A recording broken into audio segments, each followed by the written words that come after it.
guys, welcome back. First, Happy New Year. It is January 2nd, excuse me, and it is already off to a great start. So let me recap the last week and a half, 2 weeks. I was posting videos the week of Christmas, or well, the weekend before Christmas. I was posting videos, and the video that just got posted a couple days ago, the bacon wrapped beanies, that was actually done that Friday before Christmas, but it just got posted because about 20 minutes after that video, after I did that video, I came down with the stomach flu or bug or whatever it was, and my whole family dropped like flies. Like me, then my husband, then our kids, like just boom, boom, boom, boom, one after another. Ridiculous. Like, this house was quarantined. We didn't get to really eat any Christmas food, Christmas dinner, nothing. And then the whole week following, our pipes kept freezing. And so we kept having to get under the house and mess with all that and do different things. So that was fun. And then 2 days ago, I came down with, I don't know if it was the stomach bug again, or if I'm just getting more lactose intolerant than I used to be.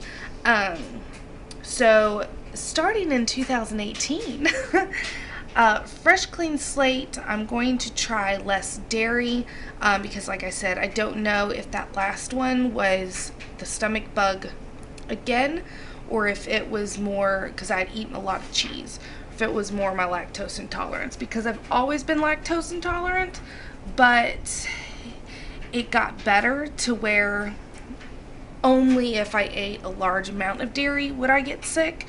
And now it doesn't seem like it's going to be that nice to me anymore.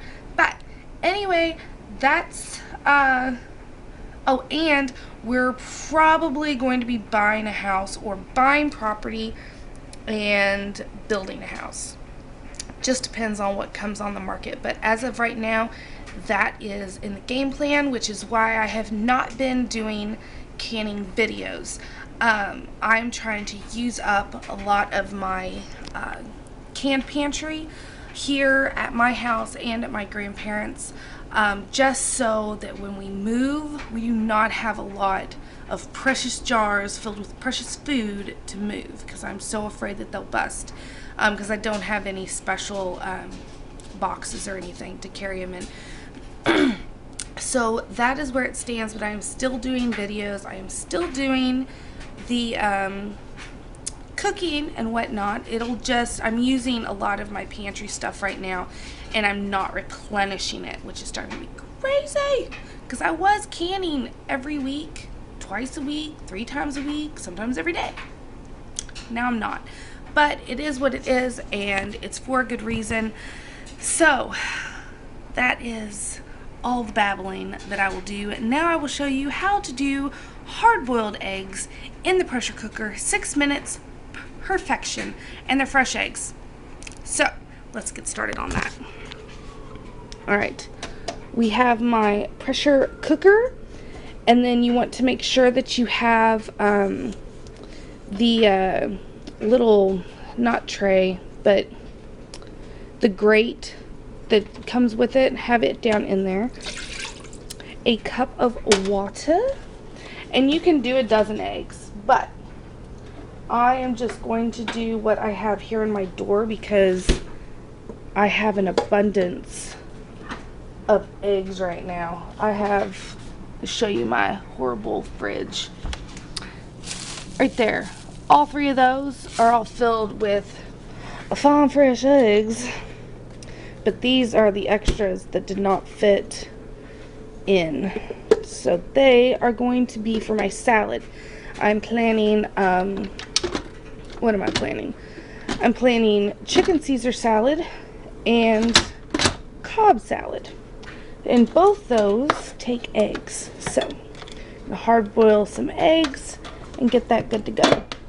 So plug in your Instapot, and like I said, cup of water. Make sure all your jiggly things work right. And then back here is where water catches. Make sure that that's good to go, and it is.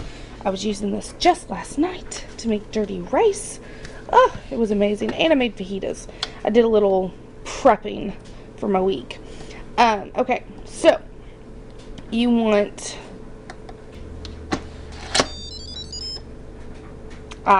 well, if I locked it first, okay, so hit like soup and then time cook. And of course this is different for different ones, but as far as I know there is not one specifically for eggs. 6 minutes and you hit start and it will do all the work for you. So in 6 minutes, well, it's going to come up to pressure and then the timer will start for 6 minutes. When the timer goes off, we are going to quick release pressure because we do not want to overcook our eggs. So I hope that you enjoy this quick little video and my little chit chat of babbling, and I will see you in about 10 minutes total. Okay, so it's been 6 minutes and now it's just showing that it's hot, but we want to take it off pressure, so we're gonna quick release all of that pressure.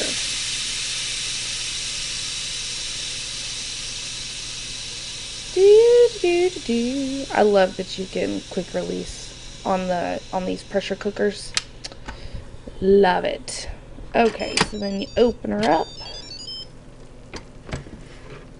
and we will get our eggs out.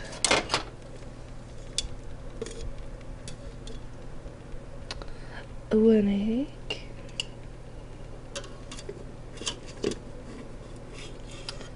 Two eggs. 3 eggs. I had 2 bust because I told you that you needed that grate. I did not have the grate. It is somewhere and I don't know where it is. So 2 of mine busted, but that's okay because they're still done. See that? Still done. They just busted. I'm just going to leave that one in there. But there you go. That is why you want to have a grate, because that can happen. But here are our eggs, and I will open one up so that you can see that it's perfectly done. Okay, so let me see if I can crack this open for you. I ran them under cold water to stop the cooking, and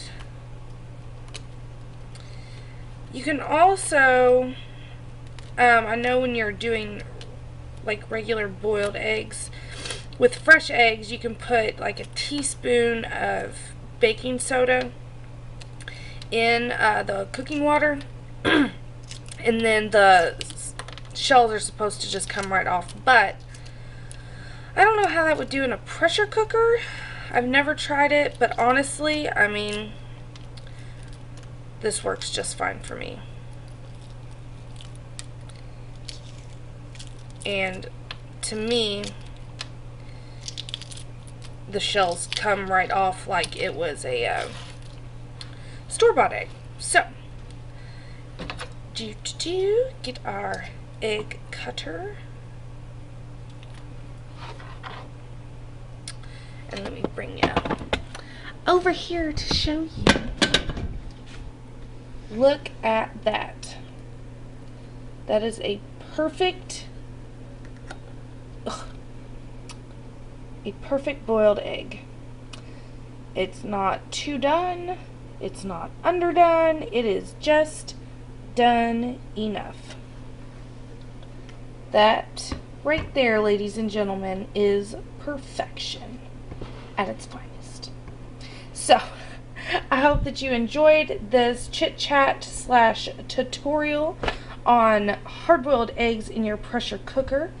Also, what happens when you don't follow the directions and put the grate in the bottom of your pressure cooker before doing the eggs. And I hope to see you guys next time.